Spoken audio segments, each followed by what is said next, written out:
Olá, pessoal! Esse é o nosso segundo vídeo sobre o Corpus Juris Civilis, sobre a compilação de Justiniano.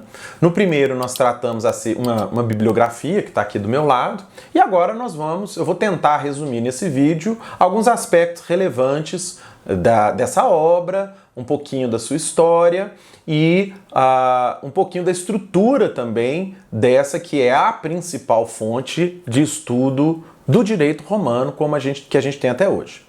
Primeiramente, o que é esse Corpus Juris Civilis?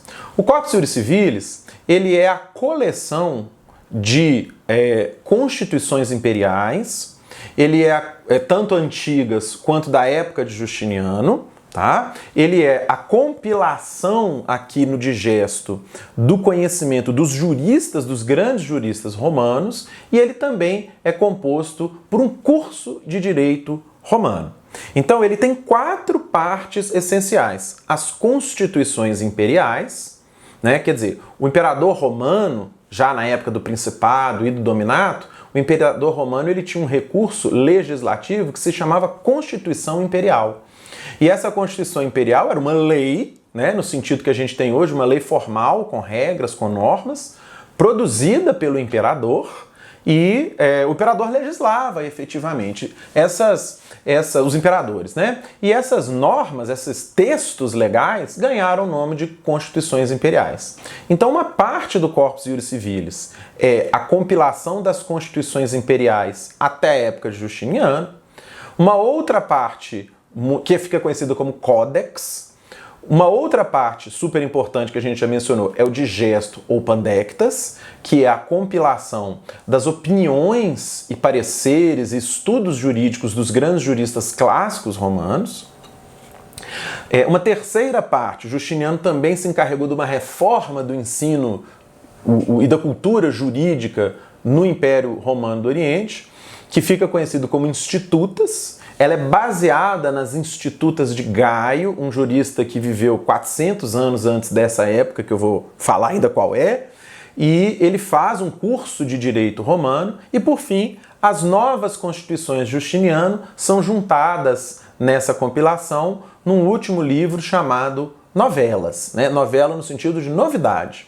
Então nós temos 4 partes: o Codex, o Digesto, as Institutas e Novelas. O digesto também conhecido como pandectas, né? Digesto, um termo latino, nesse sentido de ser tudo digerido, né? Tudo organizado, e pandectas em grego significa tudo que foi dito, tudo que foi falado, né? O direito como um todo.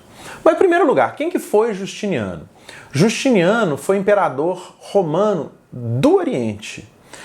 O Império Romano do Ocidente tradicionalmente se considera seu fim em 470 e poucos depois de Cristo. Desculpem pela imprecisão, vou colocar a data exata aqui embaixo. E Justiniano, ele foi imperador, ele nasceu em 482 depois de Cristo, portanto depois da queda do Império Romano do Ocidente, e morre em 14 de novembro de 565 depois de Cristo.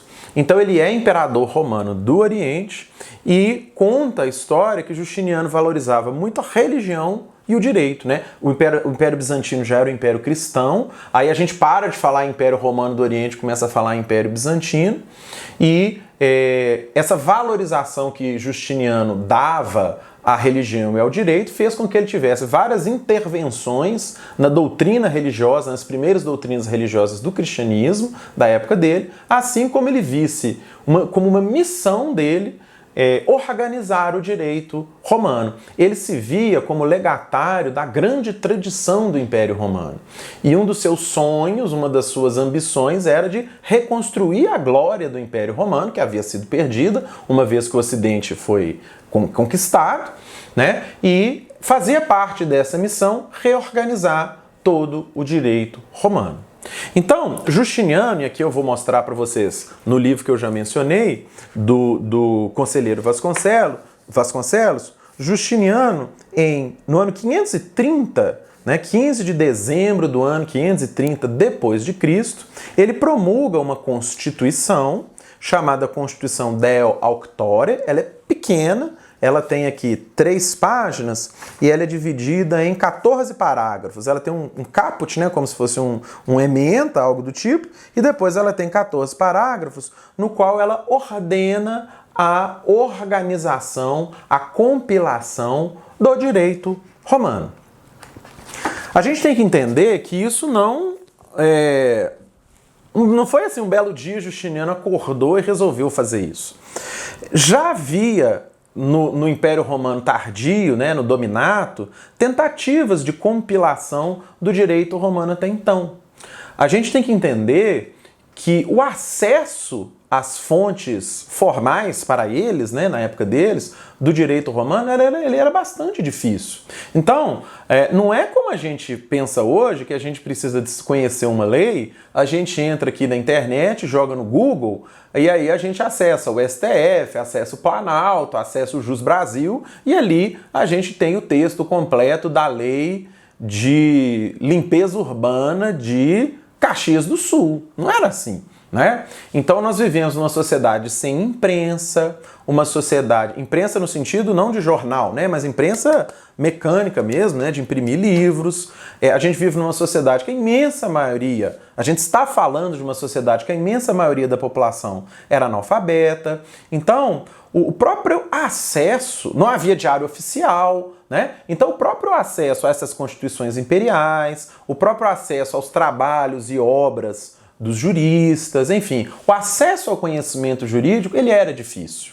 E é claro, gente, que isso gera um problema enorme na uniformidade do direito, né? Porque se eu tenho uma causa, se eu tenho uma disputa, se eu tenho uma relação jurídica, se eu tenho um casamento, um testamento, uma sucessão, enfim, se eu tenho um fato, um ato, um negócio jurídico, ou um processo, uma disputa judicial, e o direito é desconhecido, o direito é de difícil acesso, eu tenho uma insegurança e uma instabilidade jurídicas muito grande, né? Então, os imperadores romanos anteriores já tinham feito tentativas, esforços mais ou menos bem-sucedidos de compilar esse direito, tá? Então havia, por parte de outros imperadores, vou citar aqui o nome dessas compilações, que ficaram famosas, os códigos Gregoriano e Hermogeniano, que foram feitos pelo imperador Diocleciano, por volta do século III do cristão, e depois o imperador do Oriente, Teodósios,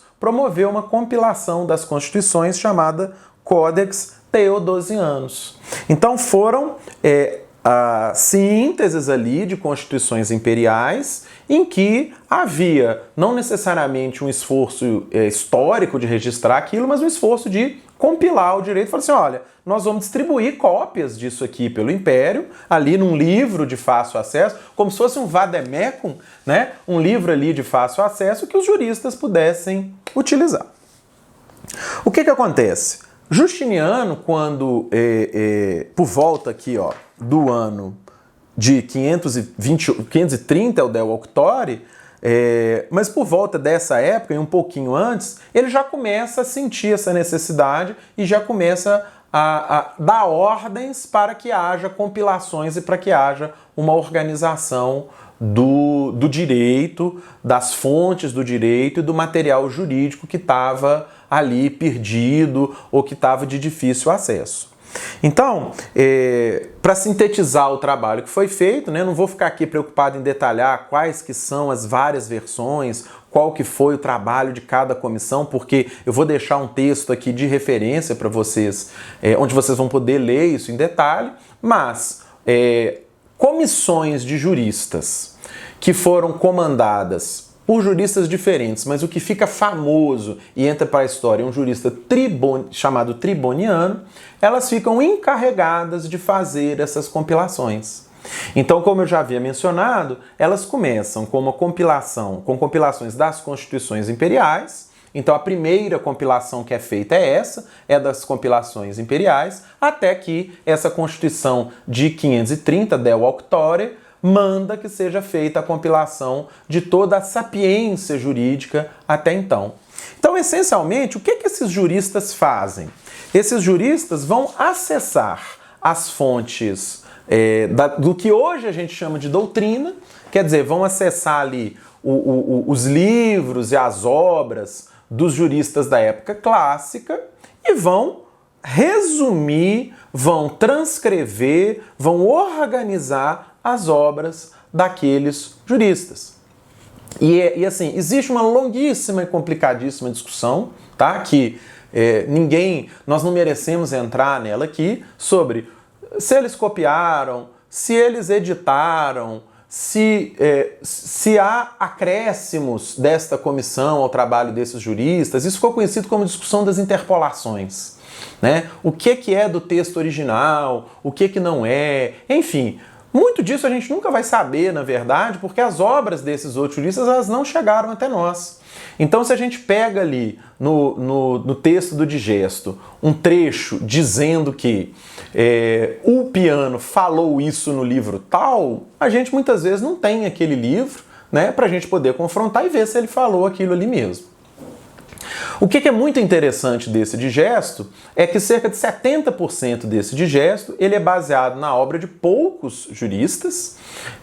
Uma boa parte do digesto é baseada na obra de Ulpiano, né? O professor Bernardo aqui, ele até traz uma estatística muito interessante sobre essa referência à quantidade desses textos que são de cada um dos juristas. Então ele comenta aqui, olha, para se ter uma ideia aproximada, 39,33% corresponde a Ulpiano, 17,5% a Paulo, cerca de 5% a Gaio, 2,66% a Modestino e 6,13% a Papiniano. Ou seja, esses 5, deixa eu contar aqui, né? 5 juristas que eram os juristas mais importantes ali da época clássica, correspondem a cerca de 70% de todo o digesto, né? Conta-se também que uma vez feita essa compilação, os livros originais foram destruídos.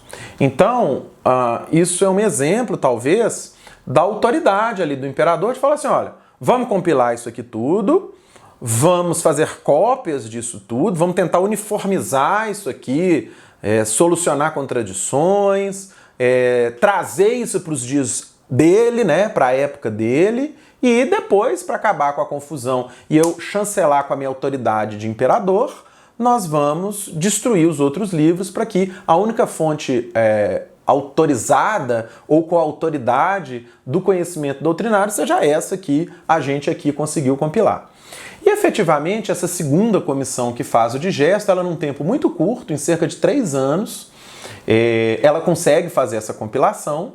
Esse tempo curto, ele é um indício, talvez, de que já houvesse uma clareza muito grande do método de trabalho a ser empregado, né? Então, essa tradição de compilações anteriores ajudou essa comissão e essa comissão consegue fazer essa compilação. E é muito interessante porque a gente pega cada uma das entradas, né? O digesto ele é dividido em cerca de 50 livros, e que são os capítulos dele, cada uma das entradas ela começa com o nome do jurista e começa com o livro da qual aquela citação foi retirada. Então começa aqui, por exemplo, abri por acaso aqui, ó, Papiniano, livro 9 das questões, Paulo, livro 4, aí o mesmo, livro 11, vou abrir outro, Cévola, aí é um que não está citado ali. Livro 1 das respostas. Vou pular aqui, olha, só para a gente pegar mais um exemplo.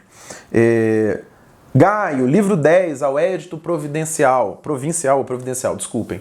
Então, enfim, é muito legal que a gente também tem as fontes e também sabe quem eles são e o que ele é. Tá? Para a gente poder encerrar esse vídeo, e no próximo eu vou falar da transmissão do Corpus Juris Civilis, eu vou falar um pouquinho do conteúdo dele e o conteúdo desses 50 livros. Então, olha, são 50 capítulos, vocês viram aqui o tamanho que ele fica. O livro primeiro trata de direito público, dos livros 2 a 47, direito privado, o livro 48, direito criminal, 49, procedimentos de apelação e o tesouro, né, o erário romano, né, o erário do Império, e o livro 50, direito público, né, direito municipal, algumas normas especializadas e definições. Então, olha que interessante. A gente tem 46 livros, cerca de 90% do digesto, fala de direito privado. Então é daí que vem uma referência que eu já fiz em outro vídeo, dessa ideia de que assim, o que importa dos romanos é o direito privado. Direito público esquece, né? Não tem quase nada. Por quê? Porque o digesto realmente, aqui, 90%, esse livro, mais esse livro, mais esse livro, mas até aqui, quase na beiradinha, ele está falando de direito privado. Né? E direito privado no sentido que a gente entende hoje. Está falando de quê? Contrato, casamento, testamento. Se não me falha a memória, são 11 livros sobre sucessão. Os romanos eram super preocupados com sucessão. Né? E aqui a gente tem esse legado que ficou estabelecido dessa forma. Então olha que interessante para a gente poder encerrar. Quais são as principais fontes do direito, no sentido formal, de serem aplicadas na época de Justiniano? A lei, olha como é que é parecido com os dias de hoje, só que elas eram as constituições imperiais e isso aqui que hoje a gente chama de doutrina. Né? Por quê? Porque na época de Justiniano, as opiniões dos juristas ganham essa primazia, uma vez que elas são chanceladas ali, elas foram mandadas organizar pelo imperador e elas ganham essa chancela imperial. Tá bom? No próximo vídeo, pessoal, nós vamos falar um pouquinho do ensino jurídico na época de Justiniano e nós também vamos falar um pouco da transmissão dessa obra até os dias de hoje. Obrigado, até a próxima.